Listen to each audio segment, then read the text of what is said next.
오늘 우리 함께 살펴볼 하나님의 말씀은 빌레몬서 15절부터 22절까지입니다. 우리 한 절씩 교독하시고 마지막 절 함께 읽겠습니다.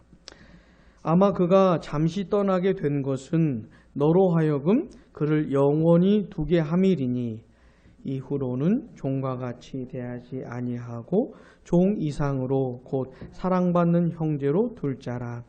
내게 특별히 그러하거든 하물며 육신과 주 안에서 상관된 내게랴. 그러므로 내가 나를 동역자로 알진대 그를 영접하기를 내게 하듯 하고 그가 만일 내게 불의를 하였거나 내게 빚진 것이 있으면 그것을 내 앞으로 계산하라. 나 바울이 친필로 쓰노니 내가 갚으려니와 내가 이 외에 내 자신이 내게 빚진 것은 내가 말하지 아니하노라. 오 형제여, 나로 주 안에서 너로 말미암아 기쁨을 얻게 하고 내 마음이 그리스도 안에서 평안하게 하라. 나는 내가 순종할 것을 확신함으로 내게 썼노니 내가 말한 것보다 더 행할 줄을 아노라. 오직 너는 나를 위하여 숙소를 마련하라. 너희 기도로 내가 너희에게 나아갈 수 있기를 바라노라. 아멘. 자, 지난 시간에는 바울이 빌레몬에게 무언가를 요구하는 그 바울의 태도에 대해서 생각을 해봤습니다. 자, 바울이 빌레몬서를 쓴 이유는 빌레몬에게 뭔가를 하고 싶은 얘기가 있었기 때문인데, 자, 우리가 지난주에 생각했던 건 뭐죠? 바울이 얼마든지 명령할 수가 있었어요. 빌레몬, 이렇게 해라. 얼마든지. 그럴 만한 자격도 있었고 권위도 있었고 이유도 있었어요. 근데 그 바울이 어떻게 했죠? 마치 빌레몬 밑에 사람처럼 빌레몬에게 이렇게 해주세요. 이렇게 해주지 않겠나? 이런 식으로 매우 겸손하게 빌레몬에게 말을 했던 것을 생각해 봤지요. 기억나십니까? 자, 기억이 안 난다. 그럼 어떻게 하라 그랬어요? 다시 들으시면 돼. 자, 근데 가만히 보니까 이 바울의 모습 속에서 예수님의 향기가 나타나는 거예요. 그렇게 겸손한 바울에게서 예수님의 향기가 나는 거예요. 예수님의. 바울은 그냥 사역만 열심히, 물론 사역 엄청나게 열심히 했습니다. 바울은. 예수 그리스도를 만난 이후 자기 남은 생을 다 쏟아부었어요. 그리스도의 복음을 전하는 일에. 그렇게 사역을 감당하기도 했지만 사역만 한 것이 아니고 일만 한 것이 아니고 어떻게 해요? 그리스도를 닮아갔던 사람입니다. 그리스도를. 그래서 자연스럽게 바울의 인격과 성품과 삶 속에서 그리스도가 이렇게 그리스도의 향기가 나타났던 것이죠. 자, 우리가 그리스도 예수를 믿고 구원을 받은 다음 이 세상에서의 그 인생을 하나님 허락해 주시잖아요. 이 기간 동안 우리가 반드시 해야 되는 일 하나가 뭐죠? 반드시 해야 하는 것 한 가지가 뭡니까? 우리 예수님 닮아가는 겁니다. 이거 안 하고 그냥 뭐 교회 일만 열심히 한다든가 뭐 딴 걸 열심히 해야 되는 거 이러면 안 되고, 사실 이게 핵심이에요. 내가 뭘 하는 거 이전에 예수님 닮아가는 게 더 중요한 겁니다. 사실 이게 더 중요한 것이에요. 예수님 닮아가는 사람이 뭘 하면 굉장히 아름다워요. 예수님 닮아가는 사람이 뭘 하면 굉장히 아름답고 열심히 하면 할수록 아름다워요. 열심히 하면 할수록 그리스도가 나타나는데, 그리스도를 닮아가는 것 없이 그냥 일만 한다. 일을 하면 할수록 사고칠 가능성이 높아요. 열심히 하는데 사람 냄새가 나는 것이. 응? 열심히 하는데 세상 냄새가 나고, 열심히 하는데 막 폭탄처럼 사고가 펑펑펑 터지는 것이에요. 자, 그래서 이게 중요해요. 그리스도를 닮아가는 사람이 작은 것이라도 하는 게 그게 중요합니다. 자, 우리가 바울을 보면서 참 인상적인 건 뭐냐면 바울에게서 그리스도의 향기가 나타난다는 것이에요. 자, 우리 양무리 교회 안에서 만난 지 한 몇 개월 지났습니다. 예? 그리스도의 향기가 몇 개월 만에 나타나기는 어려울지 모르겠지만 우리가 한 10년, 20년 같이 신앙생활 한번 한다고 쳐볼 때 그 후에는 좀 많이 나타나야 됩니다. 김종원 목사에게서 먼저 나타나야 되겠죠? 예? 아니, 목회자 자기도 뭐 별거 아닌 것 같은데? 이러면 이제, 그죠? 목회자가 먼저 본을 보이고 또 함께 성도들에게서도 그리스도의 향기가 나타나야 됩니다. 반드시 그래야 돼요. 자, 그렇게 되면 양문이 교회 안에서 그리스도의 향기가 나타나는 것이에요. 그리스도로 충만해지는 것이죠. 이게 주님이 원하시는 모습입니다. 자, 근데 바울이 그런 그리스도를 닮은 그런 태도와 모습으로 빌레몬에게 이제 간구를 하는데, 그러면 뭘 간구한 것일까? 어떤 내용을 간구한 것일까 생각해 보는 겁니다. 한번 따라해 보겠습니다. 오네시모. 빌레몬도 사람 이름이고 오네시모도 사람 이름이에요. 오네시모라고 하는 사람이 있었어요. 근데 이 오네시모라고 하는 사람에 대해서 빌레몬에게 뭐라고 이게 간구를 얘기를 하고 있는 겁니다. 자, 그러면 오네시모는 어떤 사람이었을까요? 자, 본문 11절 상반절 보시면 그가 이 오네시모를 말하는 겁니다. 전에는 내게, 여기서 내는 저기 빌레몬을 말하는 거예요. 오네시모가 옛날에는 빌레몬 너에게 무익하였으나, 이런 말씀인 겁니다. 자, 오네시모는 어떤 사람이었습니까? 무익한 사람이었습니다. 다른 사람에게 전혀 유익이 안 되는 무익한 존재가 오네시모라는 사람이었어요. 이 오네시모라고 하는 이름의 뜻은 반대로 유익한 이런 뜻이에요. 재밌지 않습니까? 오네시모라고 하는 이름의 뜻은 유익한 이런 뜻이에요. 우리 김경숙 권사님, 우리 안 권사님 이름 지어주셨습니까? 혹시? 이름 지어주셨을 때 어떤 그 뜻이 있었겠지요? 아, 그런 겁니까? 저는 김종원인데, 예? 저는 김종원인데, 쇠복종의 물원자예요. 아무 뜻이 없는 것 같아요. 별로 뜻이 없는 것 같아요. 저희가 큰 집에 딱 갔더니, 제 이름이 원래 종일이었거든요. 김종일이었는데, 큰 집에 갔더니, 큰 집에서 종일아, 그러는 거예요. 근데 제가 아닌 다른 애가 나오는 거예요, 종일이. 큰아버지 아들이었던 거예요. 그래가지고 큰아버지 아들 이름을 바꿀 수는 없으니까 우리 아버지가 셋째였거든요. 제 이름을 바꾼 거죠. 김종원으로. 근데 쇠북종의 물원인. 내 아무리 생각해도 별 뜻이 없는 것 같아요. 네? 자, 근데 오네시모는 뜻이 있었어요. 뜻이 뭐라고요? 유익한. 얼마나 좋습니까? 얼마나 좋아요. 이 당시 이 오네시모라고 하는 이름은 그 당시 노예들에게 그냥 많이 지어준 이름이라고 합니다. 당시 노예들에게 오네시모라는 이름이 많았나 봐요. 그러니까 어쩌면 이 주인들이 이름 붙여주면서 많이 써먹으려고 했는지도 모르겠고, 아니면 이 오네시모라고 하는 이름을 지어줄 때, 어떤 사람이 지어줄 때 이 오네시모라는 사람에게 장차 앞으로 유익한 사람으로 살게 되기를 바라서 지어줬는지도 모르겠습니다. 근데 현실은 어때요? 이름하고 영 딴판입니다. 이름은 굉장히 뜻이 좋은데 실제로는 아주 무익하게 살았던 사람이에요. 이름값을 전혀 못했던 사람이 누구라고요? 오네시모라는 사람이었어요. 게다가 오네시모는 16절 상반절 보세요. 16절 상반절 같이 시작. 이후로는 종과 같이 대하지 아니하고 아멘. 여기서 말하는 종은 노예를 말하는 겁니다. 이 빌레몬이 이 오네시모가 살았던 시대는 로마 시대예요. 로마가 굉장히 힘을 발휘했던 시절인데 이 로마 제국 안에는 노예가 많았습니다. 그러니까 노예를 빼놓고는 로마 제국을 생각할 수 없을 정도로 노예는 아주 그냥 자연스러운 것이었어요. 로마 제국 안에. 오네시모는 노예였습니다. 노예는 사람이 아니에요. 사람 대우를 받을 수 없는 사람입니다. 그러니까 오네시모는 아주 비참한 신분으로 살았던 것이에요. 그냥 사람이 아니라 그냥 재산 취급받았던 사람이 누굽니까?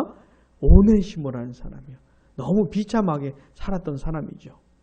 게다가 이 오네시모는 노예인데 자기 주인에게 죄를 짓고 도망친 노예예요. 그냥 잡히면 그냥 죽여버려도 되는 그런 사람이 오네시모예요. 자기 주인에게 죄를 짓고 도망친 사람입니다. 자, 본문 18절 우리 한번 같이 읽어볼게요. 그가 만일 내게 불의를 하였거나 내게 빚진 것이 있으면 그것을 내 앞으로 계산하라. 이 18절의 말씀을 가지고 오네시모가 주인이었던 빌레몬에게 죄를 지었구나. 어떤 사람이 이렇게 돈을 훔쳤다 이렇게 생각하는 사람도 있어요. 아무튼 이 오네시모가 자기 주인이었던 빌레몬에게 죄를 짓고 도망을 친 겁니다. 언제라도 잡히면 그냥 끝나는 것이에요. 오네시모는. 자, 지금 이 바울이 빌레몬에게 누구 얘기를 꺼내고 있습니까? 누구 얘기를 꺼내려고 그러는 거예요? 오네시모 얘기를 꺼내려고 하는 거예요. 그런데 이 오네시모가 어떤 사람이냐 봤더니 참 무익한 사람이고 노예로 비참하게 살았을 뿐만 아니라 자기 주인이었던 빌레몬의 돈을 훔쳐가지고 도망을 친 노예인 거예요.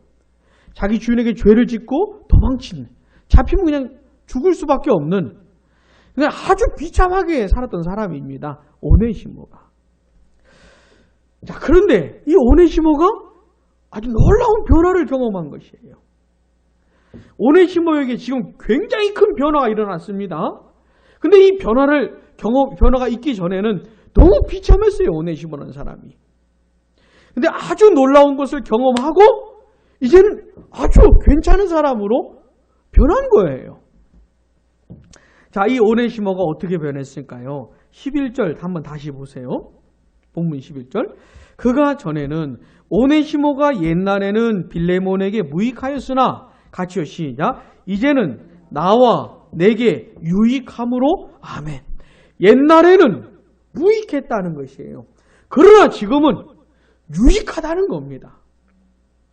자, 오네시모가 드디어 이름값을 하는 사람이 된 겁니다. 그죠? 옛날에는 아주 무익했어요. 그러나 이제는 유익한 사람이 된 겁니다. 드디어 이름값을 하는. 근데 누구에게 유익하다는 겁니까? 바울과 빌레몬에게 유익한 사람이 됐다는 겁니다. 자, 바울에게 얼마나 유익했던 사람이 되었길래 본문 12절 보시면 내게 그를 돌려보내노니 같이 시작. 그는 내 신복이라. 여기서 그는 오네시모를 말합니다. 내는 바울을 말하는 거예요. 오네시모가 바울의 신복이 됐다는 겁니다. 신복이라는 말은 심장이라는 말이에요. 심장. 오네시모를 가리켜 바울이 내 심장이다 이렇게 말을 하는 거예요. 바울에게 얼마나 귀한 사람이었길래, 바울의 복음 사역에 얼마나 요긴한 사람이었길래 바울이 자기 심장이라고 표현할 정도로 였을까요? 오네시모가 도대체 얼마나 이 필요한 사람이 됐길래 자기 심장이라고 표현할 정도였을까요? 오네시모가 이렇게 변한 겁니다. 옛날에는 무익했어요. 그러나 이제는 굉장히 유익합니다. 어느 정도로 유익해? 바울이 내 심장이라고 표현할 정도로. 자, 만약에 제가 양무리 교회 사역을 하고 있어요. 근데 어떤 사람을 향해 내 심장이다 라고 표현한다면은 도대체 그분이 양무리 교회에 얼마나 필요한길래 목회자가 그런 말을 하겠습니까? 그냥 아무한테나 그런 말을 하진 않겠죠. 괜히 이제 교회 잘 안 나오는 사람 이렇게 마음 달래주고 그런데 그러나 진심으로 누군가를 향해 내 심장이다 라고 표현한다면은 이게 얼마나 귀하겠어요. 저 같은 목회자도 그런데 하물며 바울이, 사도 바울이, 그 귀한 사도 바울이 내 심장이라고 말할 정도였으니, 아니 오네시모가 얼마나 변한 겁니까? 그냥 조금 유익한 정도가 아니에요. 그러니까 오네시모가 대단히 놀라운 변화를 경험한 것이죠. 게다가 본문 16절 다시 한번 보세요. 이후로는 종과 같이 대하지 아니하고 종 이상으로 갇혀시자 곧 사랑받는 형제로 둘 자라. 내게 특별히 그리하거든 하물며 육신과 주 안에서 상관된 내게랴. 아멘. 옛날에는 노예였지만 지금은요 사랑받는 형제라는 겁니다. 그리스도 안에서 사랑받는 형제가 됐다는 것이에요. 오네시모가. 자, 지금 바울은 오네시모라는 사람에 대해서 빌레몬에게 뭔가를 얘기하고 있는데 이 오네시모가 일단 어떤 사람이었는지를 생각해 봐야 됩니다. 오네시모를 생각할 때는 과거와 현재를 나눠서 생각을 해야 돼요. 과거에는 어땠어요? 무익했어요. 노예였어요. 그것도 주인에게 죄짓고 도망친 노예였습니다. 아주 비참하게 살았던 사람이었어요. 그러나 현재는 어때요? 유익한 사람이 되었습니다. 어느 정도로 유익해요? 바울이 내 심장이라고 말할 정도로. 심장 빼면 죽는 거 아닙니까? 그런 정도로 오네시모가 유익한 사람이 됐고 또 그리스도 안에서 사랑받는 형제가 되었습니다.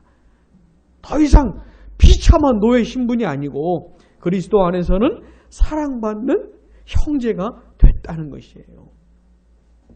자, 이 오네시모의 놀라운 변화를 기억하셔야 됩니다. 기억하셔야 돼요. 자, 우리가 만약에 지금 우리 수요 성경 강의 시간에 오네시모가 왔다. 이 자리에 왔다면 우리가 오네시모를 보면서 얼마나 놀라겠습니까? 그죠? 얼마나 놀라겠어요? 이 오네시모를 기억하셔요. 자, 그렇다면 도대체 오네시모는 어떻게 변할 수 있었을까요? 이런 엄청난 변화가 오네시모에게 어떻게 찾아온 것일까요? 본문 10절 우리 한번 같이 읽어보겠습니다. 갇힌 중에서 낳은 아들 오네시모를 위하여 내게 간구하노라. 아멘. 오네시모가 어떤 사람이었습니까? 갇힌 중에서 낳은 아들이라는 거예요. 누가요? 바울이. 그러니까 아마도 오네시모가 빌레몬에게 죄짓고 도망친 다음에 감옥에 갇혀있는 바울을 만난 것으로 보입니다. 바울은 복음을 전하다 감옥에 갇혔잖아요. 감옥에 있는 바울을 만난 걸로 보여요. 그리고 이 오네시모가 바울에게 복음을 들은 겁니다. 자, 근데 이 바울이 이렇게 나았다라는 표현을 써요. 복음을 전하고 어떤 영혼에게 복음을 전하고 그 영혼이 복음을 듣고 깨달으면서 하나님의 자녀로 거듭나게 되잖아요. 회개하고 예수 믿고 구원을 받잖아요. 이런 과정에 대해서 바울은 내가 나았다라는 표현을 씁니다. 이런 표현을 써요. 해산하는 수고를라고 하는 그런 표현을 씁니다. 그러니까 바울은 어떤 사람이냐면 그냥 복음을 전하고 그냥 마음 편하게 지낸 사람이 아니에요. 자기가 전하는 복음을 듣고 어떤 영혼이 그 복음을 듣고 깨닫고 회개하고 예수 믿고 하나님의 자녀가 되기를 원하는 마음으로 마치 애를 낳는 마음으로 애를 낳는 그 수고를 한 사람입니다. 해산하는 수고를 감당한 것이 그냥 복음만 전하고 그냥 나 몰라라 한 것이 아니고 복음을 전하는데 복음을 들은 그 영혼이 진짜 거듭나고 회심하게 되기까지 해산하는 수고를 한 겁니다. 그 영혼을 위해서 기도하면서 그 영혼이 말씀을 깨닫고 있는지 알아듣고 있는지 반응을 보이고 있는지 복음을 듣긴 들었는데 그 복음에 합당한 반응이 나타나고 있는지 바울이 눈여겨보면서 하나님의 은혜를 구하면서 그렇게 영혼을 섬긴 것이죠. 그걸 해산하는 수고라고 내가 나았다 이런 표현을 쓰는 것이에요. 사랑하는 여러분, 요 바울의 태도가 우리가 영혼을 대하는 태도인 것이에요. 자, 이런 거는 물론 목회자가 주로 하겠죠. 그죠? 어떤 영혼에게 복음을 전하고 그 영혼이 복음에 반응을 하는지. 예? 맨날 은혜 받았습니다. 은혜 받았습니다라고 하는 그런 말을 하기는 하는데 진짜 은혜를 받은 것인지 진짜 영혼의 변화가 일어나는지 회개하고 예수 믿고 그리스도를 닮아가는지 예? 예수 믿고 구원을 받는지 하나님의 자녀가 되는지 이런 결정적인 영적인 변화가 일어나는지 목회자는 계속 보겠지요. 보면서 기도하면서 섬기겠지요. 자, 그러나 목회자만 그러는 것이 아니고 어떤 영혼을, 예를 들어 어떤 영혼을 우리 양무리교회에 보내주셨나? 그럼 우리 양무리 성도들이 다 그렇게 섬기는 거예요. 특별히 여기 세 분은 다 권사님들이신데, 예? 한 교회 권사쯤 됐으면 어떤 영혼을 그렇게 섬길 줄 알아야 되는 겁니다. 영혼이 와서, 우리 교회에 와서 복음을 듣고 어떤 변화가 일어나는지 눈여겨보면서 기도하면서 그 영혼의 실제 마치 오네시모에게 있었던 변화처럼 그런 실제 변화가 있는지 보면서 기도하는 것이죠. 근데 이게 이런 수고가 절대로 쉬운 게 아닙니다. 절대로 쉬운 게 아니에요. 얼마나 어려우면 애 낳는 것에 비유를 합니까? 저는 뭐 알 수가 없지만은 제 눈은 알 수가 없어요. 예? 제가 이제 첫 번째 우리 도예를 낳을 때 그 병원 선생님, 의사 선생님이 이제 남편 나가 있으라 그래가지고 문 밖에만 있는데 그 소리만 듣는, 힘든 소리만 듣는 겁니다. 제가 직접 경험을 할 수는 없으나 그 소리만 듣는데도 아휴, 내가 대신 놔줄 수도 없고 뭐. 예? 자, 영혼을 섬기는 게 얼마나 힘든 거면 바울이 이런 식의 표현을 쓸까요? 그냥 뭐 식은죽 먹기가 아닌 겁니다. 그러니까 어떤 영혼이 진짜 거듭나고 회심하는 거, 진짜 예수 그리스도를 만나고 하나님의 자녀가 되는 거는 절대로 식은죽 먹기가 아닌 것이에요. 땀을 흘리고 눈물을 쏟고 기도하고 애쓰고 하는 것이 필요한 겁니다. 그래 바울이 이런 표현을 쓰는 것이에요. 자, 그렇게 애를 쓰고 수고하는 사람들을 통해 거듭나고 회심하는 일이 벌어지는 것이죠. 물론 거듭나고 회심하는 건 하나님의 은혜지만 그런 사람의 수고를 사용을 하시는 것이에요. 사랑하는 여러분, 우리 양모리 교회는 이런 해산하는 수고를 통해 가지고 한 영혼 한 영혼 구원받고 하나님의 자녀가 되어져 가는 겁니다. 부디 목회자는 두말할 것도 없고 우리 양모리 교회 먼저 예수 믿게 된 성도들이 새로운 영혼들을 이렇게 해산하는 수고로 감당하게 되면 좋겠습니다. 자, 그래서 바울이 이런 표현을 쓰는 거예요. 그러니까 이 오네시모도 어떤 사람이냐면 바울의 그런 해산하는 수고를 통해서 그리스도를 믿고 구원받게 된 사람입니다. 이 오네시모도. 그래서 이렇게 표현을 하는 것이에요. 자, 오네시모는 어떤 사람이었습니까? 무익하고 노예였고 게다가 주인에게 죄짓고 도망친 노예였는데 나중에는 어떻게 변했어요? 유익하고 바울에게 너무너무 필요한 사람이 될 정도로 그리스도 안에 사랑받는 형제로 변화된 거 아닙니까? 자, 이 엄청난 변화가 어떻게 일어난 겁니까? 복음을 통해서 일어난 것이에요. 바울이 전했던 복음을 통해서. 자, 오네시모가 복음을 들었는데 이 복음이 능력 있게 역사한 겁니다. 오네시모에게. 그러면서 오네시모가 내가 하나님 앞에서 죄인인 것을 알게 된 것이에요. 죄인인 것을. 이런 나 같은 죄인을 위해서 그리스도께서 십자가에 피 흘려 죽으신 것도 알게 된 겁니다. 내가 그리스도를 믿으면 구원받는다는 걸 알게 된 것이에요. 하나님의 자녀가 된다는 것을. 이젠 하나님의 영광을 위해서 살 수 있다는 것을 알게 되는 것이에요. 옛날에는 아주 비참하게 노예로 살았어요. 그러나 이제는 그리스도 예수 안에서 하나님의 영광과 하나님의 나라를 위해서 살 수 있게 된 것을 알게 된 겁니다. 한번 생각을 해보세요. 성령의 역사를 따라 이 복음이 능력 있게 오네시모에게 들려졌다면, 오네시모가 성령의 역사 가운데 이런 내용들을 막 깨닫게 되었다면은, 와, 이게 얼마나 감격적이었을까요? 오네시모가. 평생을 노예로 비참하게 살다가, 그것도 이제 주인에게 죄 짓고 도망쳐가지고 언제 죽을지 모르는, 그래 살던 오네시모가 바울을 만나 복음을 들었는데 이 복음의 내용이 너무너무 놀라운 겁니다. 나 같은 죄인도 용서받을 수 있는, 나 같은 죄인도 구원받을 수 있는 길이 있다는 것이고, 이제까지 그렇게 비참하게 살았는데 내가 하나님의 자녀가 될 뿐만 아니라 이제는 하나님의 영광과 하나님의 나라를 위해서 살 수 있게 됐다는 것을 알게 된 것이에요. 그럴 때 이 오네시모가 얼마나 감사했을까요?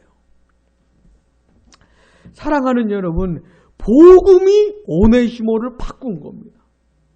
복음의 능력이 오네시모를 변화시킨 것이에요.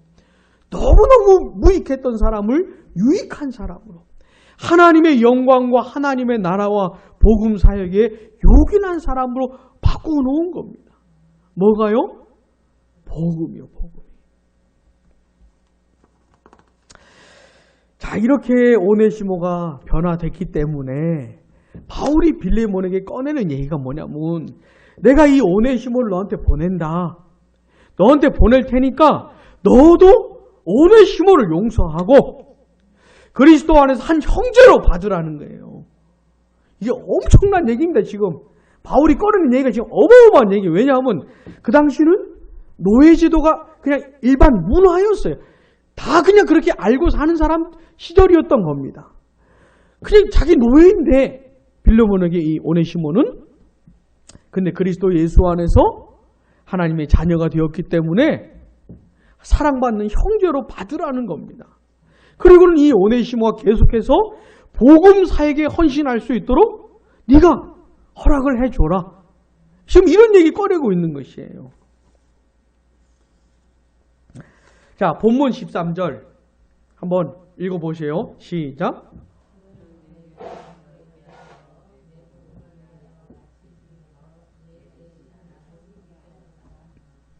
예, 여기 보시면 그를 내게 머물러 있게 하여 내 복음을 위하여 갇힌 중에서 내 대신 나를 섬기고자 하나. 그냥 바울이 원하는 건 그냥 빌레몬에게 안 보내고 곧바로 그냥 계속해서 오네시모가 자기 옆에 있기를 원하는 겁니다. 왜요? 심장과 같은 사람이었기 때문에, 없으면 안 되는 사람이기 때문에 빌레몬에게 보내지 않고 그냥 계속 바울을 돕도록 하게 하고 싶은 것이에요. 그러나 보내는 것이죠. 왜요? 빌레몬이 주인이었기 때문에 빌레몬에게 용서를 받고 빌레몬의 허락을 받아 복음 사역에 헌신하는 것이, 이게 정당한 것이기 때문에, 옳은 것이기 때문에 지금 바울이 그 절차를 밟으려고 하고 있는 겁니다. 자, 본문 17절. 그러면서 아주 바울이 세게 얘기를 해요. 그리스도 안에서 사랑받는 형제를 받으라, 이 말을 하는데 아주 세게 얘기합니다. 17절 같이요. 그러므로 내가 나를 동역자로 알진대 그를 영접하기를 내게 하듯하고. 아멘. 오네시모를 바울급으로 딱 올려가지고, 예? 빌레몬에게 네가 나를 동역자로 안다면, 내가 너의 동역자라면 오네시모를 바울처럼 받으라는 겁니다. 오네시모를 영접하는데 옛날 노예가 아니고 바울 정도로 바울처럼 받으라는 겁니다. 바울이 만약에 빌레몬을 찾아간다면 빌레몬이 바울을 얼마나 귀하게 영접하겠습니까? 그런 것처럼 오네시모도 그렇게 영접을 하라고 하는 것이에요. 굉장히 센 요구를 하고 있는 거죠, 지금 바울이. 본문 20절도요, 같이요. 오 형제요, 나로 주 안에서 너로 말미암아 기쁨을 얻게 하고 내 마음이 그리스도 안에서 평안하게 하라. 아멘. 그럼 마치 도장을 찍듯이 이렇게 어쩌면 부담을 주는 거죠, 빌레몬에게. 자, 오늘 우리가 생각해 본 거는 뭐냐면 복음의 능력을 생각해 보는 겁니다.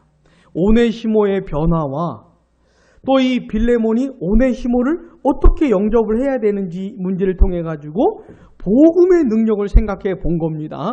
사랑하는 여러분, 복음에는 능력이 있습니다. 복음에는 능력이 있어요. 복음이 뭡니까? 우리가 사람이 하나님 앞에서 얼마나 비참한 죄인인지, 또 복음이 뭡니까? 복음의 내용에는 뭐가 들어있습니까? 이렇게 비참한 죄인을 구원하시기 위해서 예수님이 하신 일이 뭔지, 그 예수님을 믿는 사람들에게 하나님이 베푸신 은혜가 뭔지, 그 이후의 삶이 어떻게 펼쳐지는지, 이런 게 이제 복음이거든요. 이 복음의 내용이 능력이 있다는 겁니다. 성령께서 복음을 통해서 어떤 사람에게 역사하시면 오네시모와 같은 변화가 일어나는 것이에요. 자, 그래서 교회는 뭘 전해야 되는 겁니까? 복음을 전해야 되는데 어떤 사람은 이렇게 해요. 계속 이 얘기만 합니다. 복음을 전해야 됩니다. 복음을 전해야 됩니다. 복음이 뭔지를 설명을 안 해줘요. 에? 복음에는 굉장히 풍성한 내용이 담겨 있는데 이 풍성한 내용에 대해서는 별로 설명도 안 하면서 계속 복음 전해야 돼. 복음이 뭔지 설명도 안 하면서. 자, 교회는 어떻게 됩니까? 복음을 설명을 해줘야 되는 것이에요. 아까 제가 설명해 드린 건 최소하게 간단하게 요약을 해서 한 얘기입니다. 이 복음에는 어마어마한 얘기가 들어있어요. 너무너무 놀라운 얘기들이 들어있습니다. 이 놀라운 얘기를 풍성하게 전해줘야 돼요. 자, 근데 성령께서 역사하시면 이 복음의 내용이 깨달아지면서 사람이, 죄인이 놀라운 변화를 경험합니다. 오네시모가 변했던 것처럼 놀라운 변화를 경험하는 것이에요. 성령께서 복음으로 역사하시면 한 개인을 변화시킵니다. 한 개인을 바꿔요. 사랑하는 여러분, 복음엔 능력이 있습니다. 성령께서 복음으로 한 개인을 변화시켜요. 그래서 어떻게 해요? 교회는 복음을 전해줘야 돼요. 풍성한 내용을.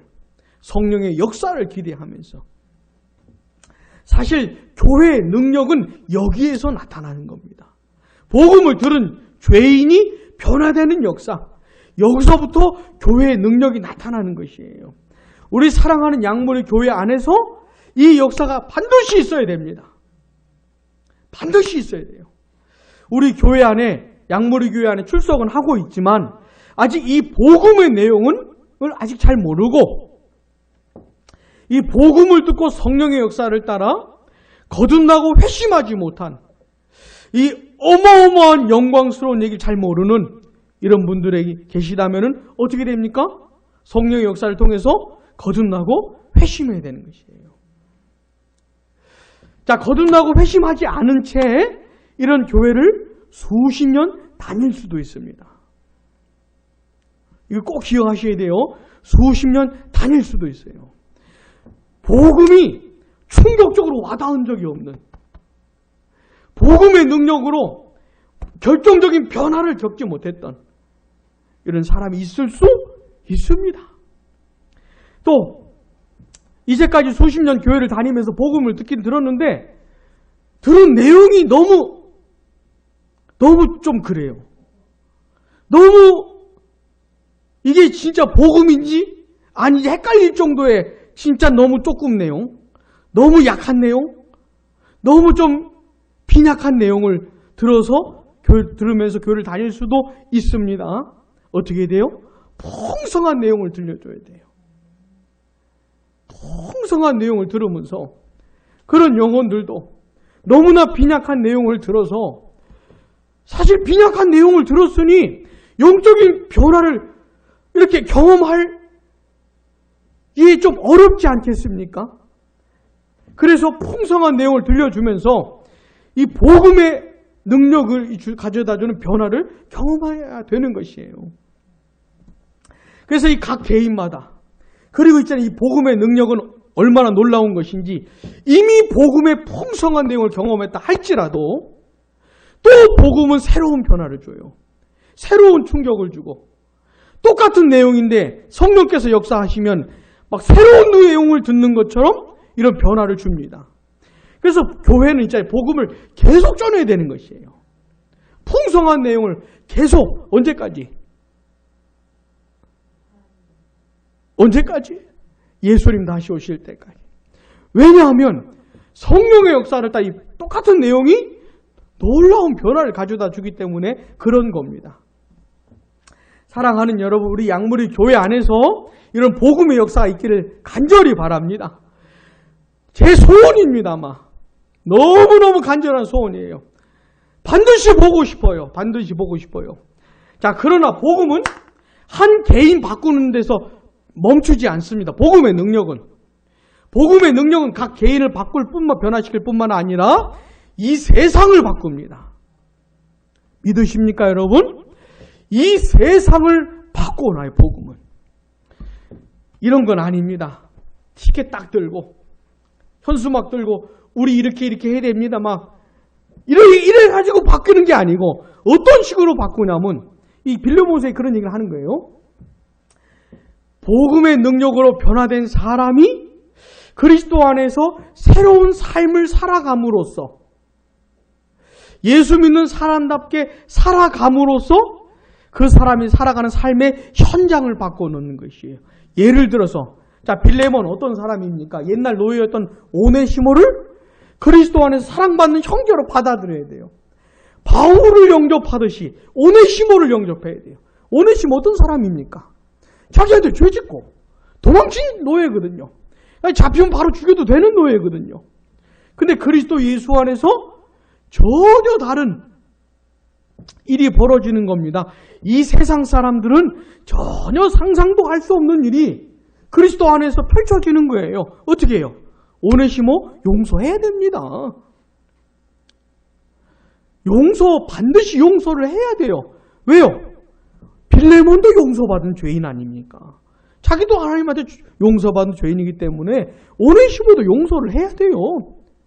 자기 돈을 훔쳐서 도망을 쳤다고 해도, 아무리 자기 마음을 아프게 한 노예라 해도 어떻게 해요? 용서를 해야 됩니다. 용서할 뿐만 아니라 오네시모를 받아줘야 돼요. 그리스도 안에서 사랑하는 형제로. 근데 어느 정도예요? 바울처럼.